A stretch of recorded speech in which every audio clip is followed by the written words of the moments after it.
Welcome to the Automation Unplugged podcast, the podcast for technology professionals, featuring leading industry personalities. I'm your host, Ron Callis. Let's get started. Hello there, Ron Callis. Thank you for joining me for another episode of Automation Unplugged.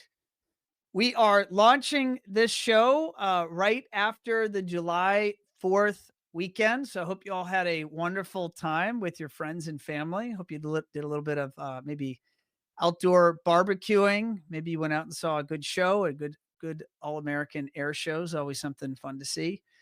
And yeah, but I know you're not here to hear me. You're here to listen to one of our awesome guests. And today is like all of our previous shows in that we've got a great guest for you. Today's a little bit of a different angle in that we're bringing you a different perspective. It's from an integrator, a business owner, an operator. But this guest is a newer integrator, new business operator. Now he's been in business running a professional career for decades, but he's a newer entrant into our residential luxury space. And it's going to be fun to hear how he's thinking about the business, how he's tackled it, and where he's at and where he's planning to take the business. So without further ado, I would like to introduce you to Jaime Garcia. He is the principal and CEO of Home IQ Solutions in Frisco, Texas. So let's go ahead and meet Jaime. Jaime, how are you, sir? Good, Ron. How are you? I am good. You're in Frisco, Texas, and I'm looking at the chair behind you, and that looks like that may be, I don't know, I think cows and, not cows and cattle. When I think of Texas, is that a cow hide on the chair behind you? It sure is. It sure is. So I am grew up in a little bit of a ranch environment. So it's just back to my origins. I love it. Now, just so everyone has, the general positioning, tell us about your role in the business and maybe just a little bit about the type of projects that you guys take on and where do you do those projects? Absolutely. So first, thank you for having me, Ron. It's a pleasure to join you throughout this process. So we are in Frisco, Texas. So we are the CEO of Home IQ Solutions. I own this company with my son, Jaime Jr., and we specialize on luxury residential technology integration projects in North Callis. Okay. That's what we're spending most of our time right now. We're focused on residential at the moment. Got it. And are you finding yourself building that business through the custom builders in that market? Are you working through the design community? Are you soliciting and working through your referral networks of happy clients? Where are you at in terms of, primarily how you're building the business right now? And we'll go into a lot more depth of, when you started and how you started, but just general picture. Where's the business coming from today? No, I think there's three main sources, Ron, of projects that we're gathering. One is we have a big digital marketing campaigns that we're running with your help and your team's help. That's been amazing. So we have those ads coming through. We also are partnering with our local trade partners, architects, interior designers, and home builders. Certainly that's the main. And yes, absolutely. When it comes to personal referrals is also another way that we're building our business. Okay. You founded the business with your son in 2024.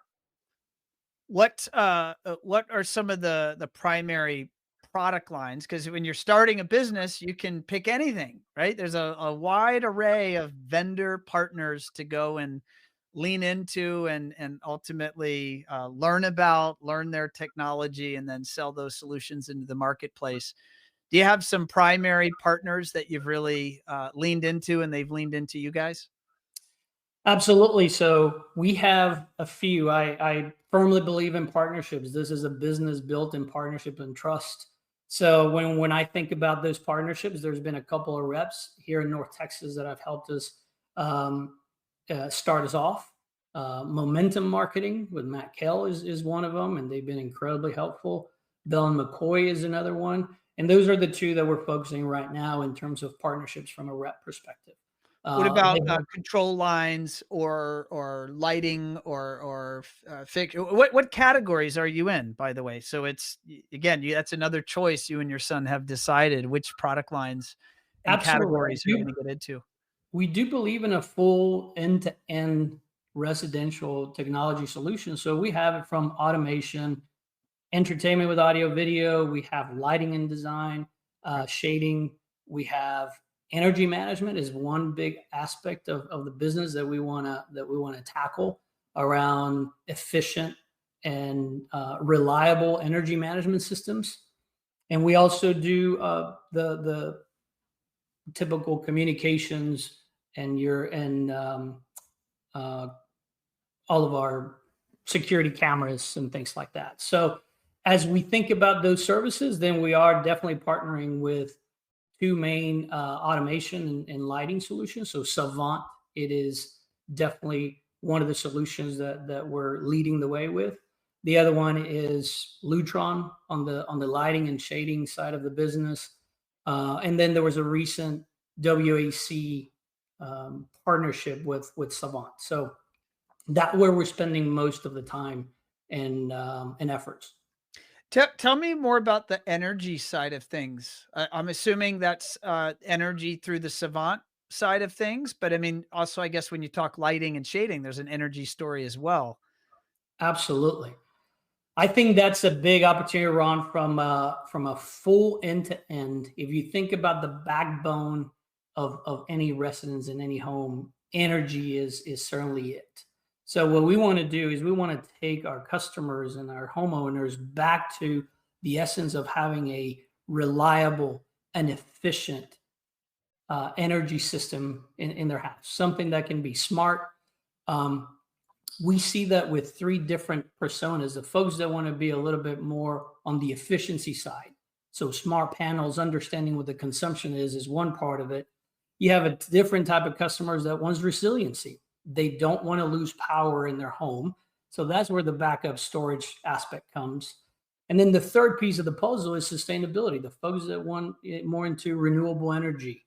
And you think about solar panels, all of that can be modularly installed, but also integrated as part of the backbone of the energy system. So That's interesting. How's the trade partner side, the architects, designers, builders? I mean, how are they resonating with that message? And how is that different if it is different than the consumer side and how they're resonating with that message? the architects and builders are really the ones that are more receptive to this Okay. concept. When you think about it, you got to start earlier in the process, understanding the requirements of the homes. Um, and especially in Texas, when you think about the grid in Texas and the challenges that we have on the resiliency of the grid, and there's more and more demand coming to the grid, I think there's a lot more interest in making sure that we have resiliency systems to support the demands of what we have in our homes. So there's definitely on the custom home builders and architects is where we're seeing more acceptance or interest in that space. Now, for those we have an audience that listens from around the world, and they may not be familiar with what are the power issues or constraints in Texas. So what's happening in Texas where maybe the power has not been as reliable? Because I mean, everyone that thinks Texas thinks oil and gas. Like, how in the world is the power not reliable? You have an infinite supply of energy. And I don't know all the details, but I do know that there's been some circumstances in recent years where there's been some Yes. brownouts and power outages and overloads in Texas. Absolutely. So Texas has its own energy grid, different than a lot of the other areas of the country, and it's a deregulated market. So, considering also the economic inflow of a lot of the AI companies, right? All of those data centers are requiring a lot more energy, and the demand for energy in the coming years. So we want to get ahead of it. We want to get ahead of that demand. We want to get ahead of it when it's a problem. We want to make sure that we are being smart and advising our customers to be proactive in this area. There's a lot of folks looking at today. We don't even know where we consume. It's really hard to understand, what do we consume? Where are we consuming the energy? So providing them first with a visibility of what consumption is happening in the house could be eye. And that's one piece of the puzzle. The resiliency is really up to how much do you want to actually protect your home, protect your equipment, et cetera, from some of those inefficiency in the grid dynamics. Okay, no, that makes sense. It's like in business, you change what you watch, right? If you aren't watching a metric or KPI, it's hard to affect change in business. And so what I'm hearing you describe is in the home as I'm going to use my words, not yours, but as like a first line of defense, you're giving the homeowner the opportunity to see their energy consumption data. And is I'm assuming there's probably some science behind that in itself affects people's usage or utilization of energy in the home. Absolutely. Absolutely. Because you're making smart panels. So you have the modularity of making smart panels, and now you have full visibility of where that is. The real important part of that also is, how do you manage those loads? You have the ability to manage, where do you want the loads and what are the most critical loads that you want to utilize during the day or at night whenever you're charging your EV. Right. That within itself, it's a huge advantage for homeowners to understand what are they consuming and how they want to consume it. And that's even way before having a backup storage in the event of losing power. No, that makes sense. I've been watching this category closely, and Savant's, I would say, leading the way today. By the way, is that how you became attracted to Savant as a line? Because in Control, there's a lot of great partners out there, a lot of great manufacturers. I'm curious, Absolutely. was that like what brought you to Savant? Was their approach to energy management? It was not only that, but it's a big part of it. I think the end-to-end home integration is really what attracted me back to Savant. That's They have from energy from, dawn to dusk. It is the entire solution to, make sure that um, our homes are well with the right light, ensuring that we have making life a little bit simpler, making sure that our families are safe with all of the safety and home security processes. So that's what really attracted me to them, is the end-to-end solution of the ecosystem of a residential technology backbone. no, that's super interesting. Um, and I'm curious. I normally ask this question later in the interview, but I'm just curious, kind of where it's popping it's coming front of mind to me. So I'm going to just ask you. We're in the middle of the year. We're in July 2025, and I always think of Texas as, and people listening may groan and go, "That's not true," but I always think of Texas almost being immune from the rest of the country. Like when the rest of the country has economic up and downs, Texas is like this super economy that despite hell or high water, it just keeps trucking along. I'm curious, what is Texas like right now? Middle of the year, like was Texas affected by all this turmoil in politics and tariffs and whatnot? And how are things looking now? And what's like your outlook for the rest of the year? And you're, like you said, you're in North Dallas. Absolutely. I think we are not immune to any of the economic dynamics out there. I think we've certainly seen the impact of the tariffs in Texas. I think we'll continue to see some categories are stronger than others, especially in the luxury residential side of it. We're continuing to see a big influx of new population, folks coming from the West Coast, folks coming from the East Coast into Texas, and that's a good thing for us. But things are still moving. There's a moving target out there in terms of what the impact is going to be and how the customers are going to react to it. So a little bit of a wait and see. We're cautiously optimistic in terms of the back half of the year in terms of what we can do. Understood. Jaime, help us understand where you came from. Like, what happened in 2024 that you and your son, and not don't start at 2024. Tell me tell us about your background and how that led to 2024, and you ultimately deciding with your son that, hey, we're going to go start an integration company. Good question, Ron. So a little bit of my background. My background is been in professional business. My career has been in finance and supply chain operations. Started my career back in the day with PricewaterhouseCoopers in consulting. I did a stint into most of my career has been in CPG, consumer packaged goods, in the beverage industry, food and beverage industry. And I spent the last 20 years in the beverage industry. As I look at my career progression, certainly a lot of finance background, running revenue side of the P&L, understanding the cost side of the P&L, and driving strategies to grow the company's top line and bottom line. So the last 6 years of my career were spent more on the operations side of it. Spent about 6 to 7 years in the procurement space of the supply chain. And it took me back to the last 2 or 3 years where coming back to the United States, being abroad for a certain 3 years, brought me back into the house. And as we're thinking about doing some remodeling, doing some things, we encounter a couple of technology and speakers and things that we needed to do. And unfortunately, we didn't have the best outcome. My son was in real estate for the last several years. And that's where he started looking and interested and seeing the demand on technology solutions for homes.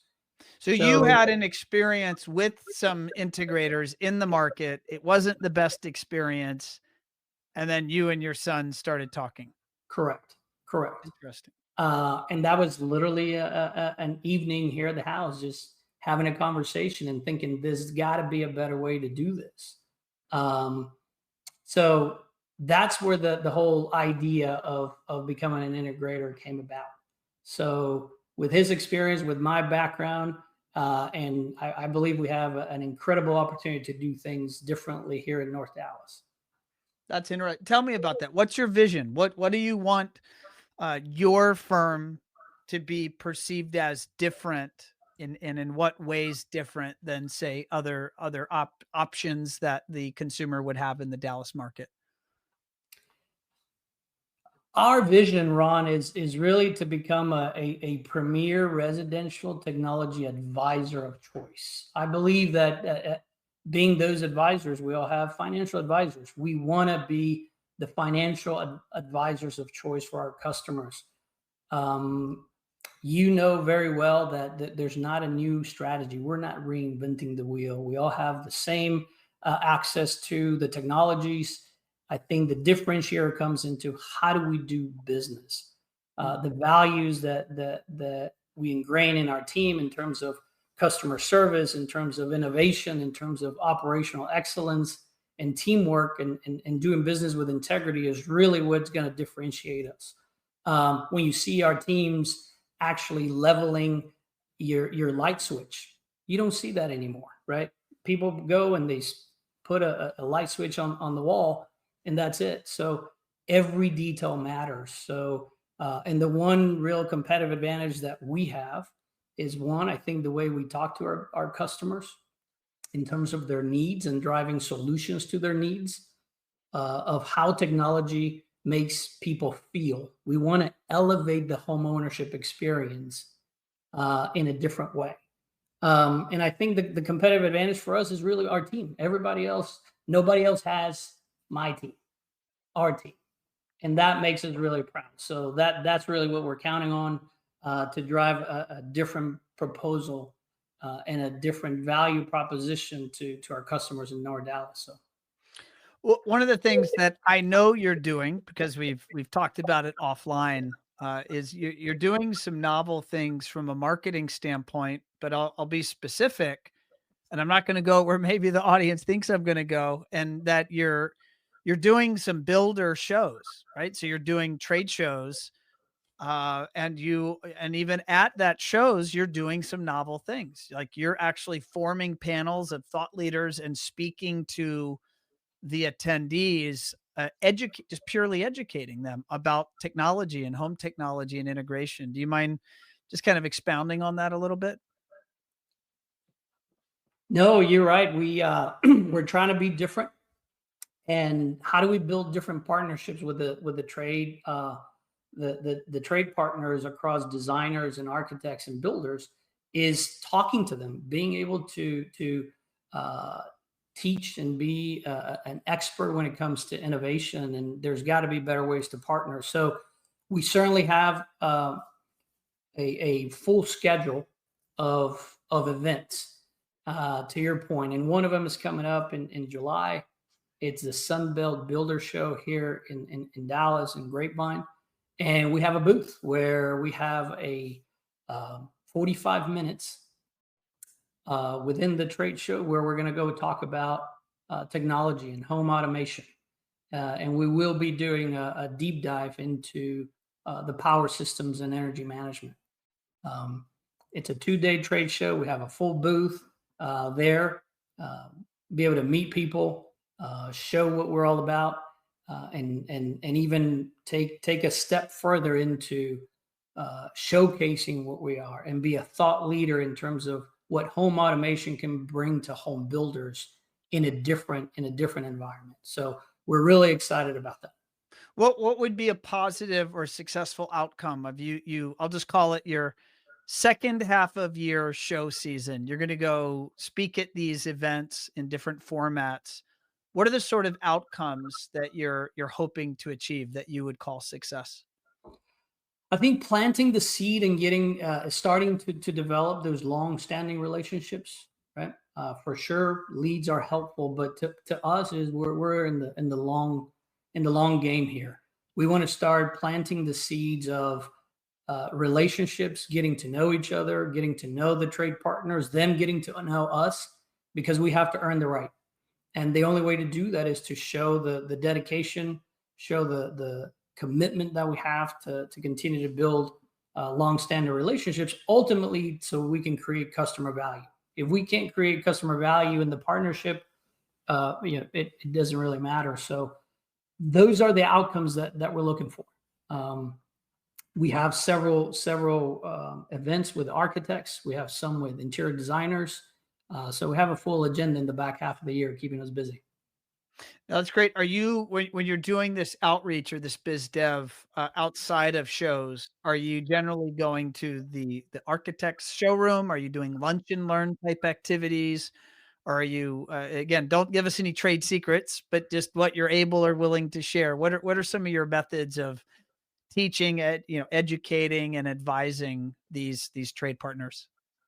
For sure, the outreach is after these shows, we've had some good success in terms of doing a little bit more of those intimate settings where we get a couple of trade partners to come and spend some time with us, and we can do some lunch and learn. So we're going to be doing that after the July show. Some of the sponsorships that we have with association, the architects, for example, they have some embedded CEU credits where we're going to be teaching a couple of classes in the back half of the year. And that's going to help us continue to develop those relationships. Oh, that's great. As you and your son, and by the way, within the business, what's your son's role? So he's doing sales and operations. Sales and operations. What's been the biggest eye-opening, maybe surprise, whether positive or just challenges you've had as you've been getting this business off the ground the last couple of years, or the last year and a half, really? Yes, there's been a few. There's been a few as you go into. I applaud all of the entrepreneurs, right? When you think about being in the corporate world and then moving into an entrepreneurial journey, um, it's wide opening. You know, it opens your perspective into uh, You all get of to the buy a uncertainty, lot of lessons, right? the absolute the resiliency that you have to have, all of the different hats that you have to wear. It's an amazing experience. It's an amazing experience to be able to do that. And more importantly, the relationships that you bring and the folks that you actually uh, find yourself giving you a hand and bringing you on board without having any prior experience into the industry.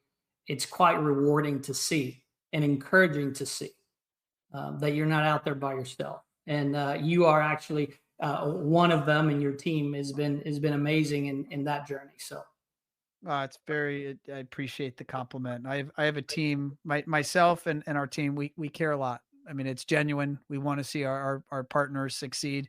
Want to see our industry succeed, right? I mean, we're in this for the long road. yeah, There's no short game here. It's, as Simon Sinek says, business is an infinite game. There's no beginning. There's no, well, I guess there's a beginning, but hopefully there's no end. It's just, you just keep going and you try to keep it fun and keep it interesting and keep it growing. absolutely. It has been remarkable to see friends and family, and again, we're a small team, but we have an incredible team of advisors that we've surrounded ourselves with. Ben Ramirez and a couple others that I can think of. That has been amazing, an amazing journey, and very welcoming into the industry. So That's interesting. How have you found, this is kind of sideways question, but I'm curious, how have you found the hiring environment right now? Are you in a place where you're growing and doing a lot of hiring, or are you able to stay lean and mean right now? Like what's that situation looking like for you? we're still in the early stages. So we're in the interim stages of growth, and we're trying to be very disciplined in terms of where and how do we invest in terms of Your uh, finance background's coming in very strong. We all know that. yes, Well, many people don't know, but cash flow is what makes or breaks a business. absolutely. So we're trying to be very disciplined in that regard without, but also you don't want to jeopardize the potential growth. So there's a fine balance of investing a little bit ahead of the curve, in order to grow. So we are a little bit in that transition mode. Hopefully, here in the back half of the year is when we'll start seeing being more active in our hiring process.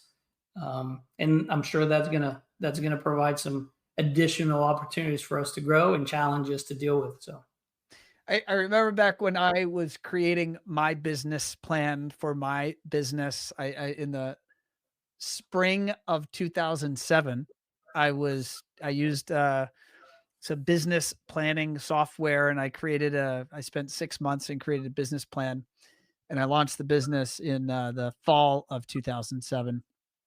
And I remember, and if you remember that timing, what happened in 2008? The Great Recession, right? So mhm, I made this wonderful plan, and then, as Mike Tyson said, everyone has a plan, and then until you get punched in the face. all right. And so you created a business plan. You sound like an organized fella, so you probably legitimately fully planned this business out before you pulled the trigger. Is that like how did you think about developing a business plan? Because I imagine there's even some folks that are going to listen that have created a business and they don't have a plan, Mhm. or they're thinking maybe to go and launch a business. And help us understand how you thought about the planning phase, and then what was that transition like when you actually pulled the trigger and said go? Yeah, it's an interesting question. So I try to be, I am a little bit of a process minded guy. So it definitely, I use frameworks a lot. So I certainly went and did my research in terms of how to structure a business plan. And we started with, are you solving a need? Are you solving the problem? How are you going to solve that? What is your strategy? In terms of revenue, in terms of operations, in terms of what is the market condition, and we do a lot of market insights to understand where the industry is going and where should we play or shouldn't play, to understand the customer needs, and then how do we reach those customers? What are the right marketing strategies? How are you structuring the business? So it was definitely a lot of work around a strategic framework of a business plan, and then very methodically making sure that we had every one of those pieces in place, from the concept of the name to the the graphics to everything that entails launching a business has been quite an amazing journey. But that's how I thought about it. And then even if you haven't, if folks out there don't have one, it's a living document. It's not a once and done, right? Every strategy is ever evolving. So that's one thing about the business. You asked me earlier. One of the things that has been a surprise or challenge is the evolving business dynamics and how quick you need to be nimble to adapt to those. So it's been an amazing journey. But for me, having that structure and having that thought process, it's been very helpful in order for me to stay focused on the things at hand that we need to accomplish. What are those milestones that we can consider success, and get us to where we need to be? So I encourage everybody that is listening to put a little bit of thought into it. It is extremely helpful to put pen to paper. It'd be amazing how much you learn about what you know or don't know about it. No, that makes sense. What's been one of the more positive delights since you went down this entrepreneurial journey, right? You were in corporate America for decades and you said, "Hey, I'm going to go join the world of entrepreneurship with all of its ups and all of its downs and all of its surprises." What's delighted you in that process? There's two things, Ron. One on a personal level, or they're both on a personal level, I guess. But one, it has been the learning. To me, the opportunity to learn and keep growing and keep reinventing myself and throughout my career in different roles and different professions, whether it's finance or procurement, and now in this entrepreneur, that motivates me. That has been a motivator for me. The learning, understanding, learning new industries, learning new dynamics, learning new technologies, dealing with different personalities in the industry of integration and technology versus beverages is different. So that's been a delight. It is the opportunity to keep learning. The second one is certainly having the opportunity to do this with my son has been great. I have an amazing support system. My wife has been amazing. My family's been amazing. But being able to do this with my son, we've reached a different level of relationship that it's been amazing to see. So those are the two that I would say are the most important things and what I've been delighted about this journey. I can appreciate that. My son's at a different stage. My son's 16.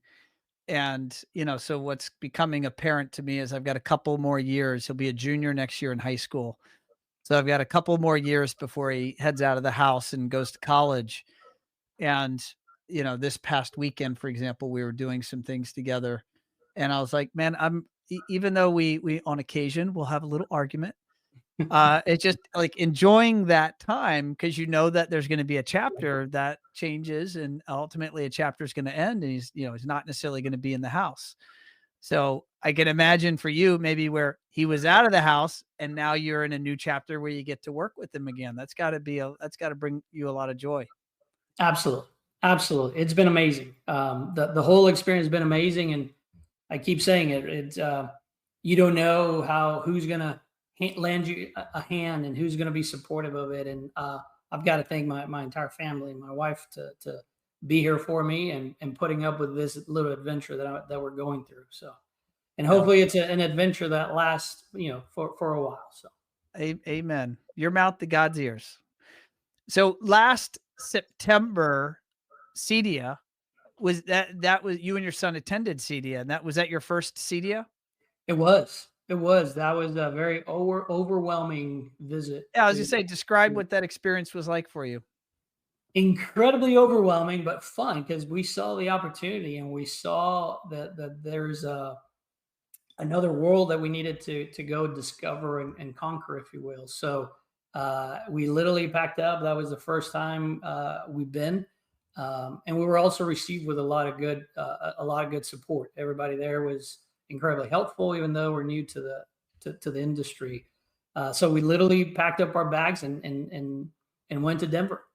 So had a lot of fun, but it was certainly, I cannot lie, it was very overwhelming. It was overwhelming in terms of seeing all of that and all the technology and getting familiar with the brands and what it was all about. So, but we got to meet a lot of great people in the process. Um, so yeah, that was our first interaction with full flesh innovation and technology. So here in a few months, we've got Cedia again. Mhm. What is gonna be new or different for you in terms of your approach this year? Are you gonna first of all, are you gonna be able to make it back to the show? Absolutely, we will. We're planning on being there. I think what's going to be different is we're now going to be a little bit more purposeful in terms of what are we going to go get out of it. For us, the first one was to go learn and never been and see what's all about. Drink from a fire hose. Absolutely, and right at this year is going to be more purposeful. Who we're going to try to set up some specific meetings and specific connections that we can make across the industry. Try to understand when we think about our portfolio and the portfolio of brands that we're working with, we want to be very uh, prescriptive in terms of which brands we partner with. So setting up some meetings ahead of time, understanding what the innovation, looking forward to some of the innovation that's coming out and how we can stay in front of that innovation so that we can bring those solutions back to the customers is going to be incredibly important. And continue to build relationships. I hope to see you there. I will be there. We will One Firefly and Amplify people will be there in force for sure. Jaime, again, I keep referring to your corporate career. I can only imagine there was so much wonderful knowledge and experiences and maturity just in business that are able to be applied into this entrepreneurship journey. Is there anything that really sticks out to you from your past experiences that you think have really helped you as you've taken on this challenge of running this successful business? Absolutely. I think um, understanding that business at a bigger scale and now applying it into the entrepreneur, it's been incredibly helpful. My finance background, the operations background, and I had the opportunity within my years of experience in corporate America was also um, I got to talk to a lot of work with R&D folks and marketing teams and sales teams. We were, from a finance perspective, providing a lot of partnerships with sales organizations. So I was going on sales calls with my business partners in front of our customers. So that has allowed me to have a little bit of a broader sense of the business, from sales to marketing to operations to finance, in a much smaller scale, but nonetheless very helpful in my opinion as we go through this journey. So every aspect of it has been incredibly important. Being in finance and then being in procurement, being on the other side of not a finance core finance role, but now being in the procurement space, it's been quite helpful in my opinion. So I want to use the opportunity here. I just shared on screen your website, your corporate website. And for those that are listening to the show, we'll try to use descriptive words. But if you jump over to YouTube or LinkedIn or Facebook, you can watch, or just the One Firefly website, you can check this out. But I wanted, out of in your words and with what was kind of going on within your vision, I wonder, Jaime, if you could kind of describe kind of the way that you thought about, not only coming up with an appropriate name and brand, but the way that you're going to present yourselves on the internet. how did you think about that? And where did your website ultimately land in terms of helping you achieve that? Oh, that's a great question because we spent a lot of time building this website. And I think I'm proud of it. I think it came out pretty neat. The way we thought about it wrong was going back to the discussion we had probably offline and a few months back around the need states and the demand spaces of technology. And when you think about the what we were trying to be different was, how do we make our the visitors of the page, and how do we talk to our customers to navigate through one? If you scroll up to the top, it shows, hey, we're going to explore. And the explore side of the website is, tell us about what solutions you have, Mm. Just right? that Here, word explore, that's fun. Like, I yeah. don't know So that it I've was, seen that word explore in that yeah. solution application. So we were trying to be different in that sense, and I think it's inviting to say, help me explore. And those are all of the solutions that we have across automation, across security, across lighting, et cetera, et cetera.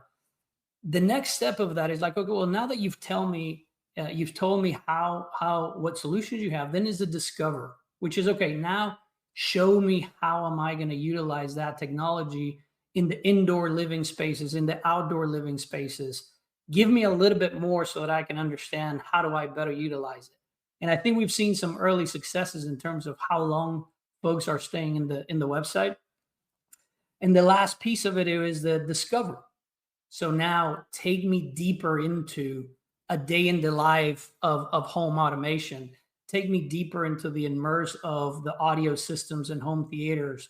Take me deeper into the lighting solutions.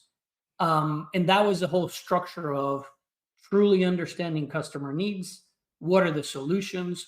What spaces can we use technology? Because the need states of Ron, if you think about the beverage industry, which is where I've been, we all have needs. We have needs in the mornings of being energized and drinking water or coffee, depending on what you want.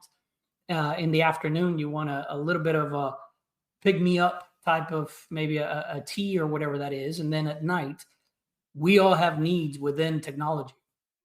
And this website and the way we structured it is to truly communicate those timings of the day that we can utilize technology to our advantage. Health and wellness is a perfect example when you think about lighting and control and energy management systems. And this is what transpired after months and months and hours of working the design of this. Your team did a great job. Kinsey, by the way, big kudos to Kinsey that put up with me through all that process and bringing this website to life. So we think is a little bit different than what the competitors are out there, and hopefully folks like it. No, it's beautiful. It really is. Where was I? I just was on this section and you had this, the last mile. Is this language that I mean, I understand the concept, so many businesses, so many integrators, of course, none that listen to this show, but they'll get to 95% on a job and move on to the next job and not bring it over the line. I'm assuming that's what you're referring to here. That's that's our way to say that this is right. I think we've all experienced that where we get to 95% and the last mile, that last detail is really what matters, is where you truly show that you care. The customer experience, that's where you bring that final relationship, the professionalism, the execution side of it. That's where you bring the last communication of where things are, where your project is. And I believe that this is the last mile that actually brings back customers, right? That's where you earn their trust for them to bring you back to whatever next project they have. Or they Not only tell all their friends and neighbors about you. Hey, you gotta use my guy. absolutely, absolutely. And I gave you the example earlier, right? One of the things, as simple as it sounds, but leveling the light switches, we're just not doing it. So we are really preaching to the choir, and it's a culture that we're going to continue to develop as we bring in more folks to the team.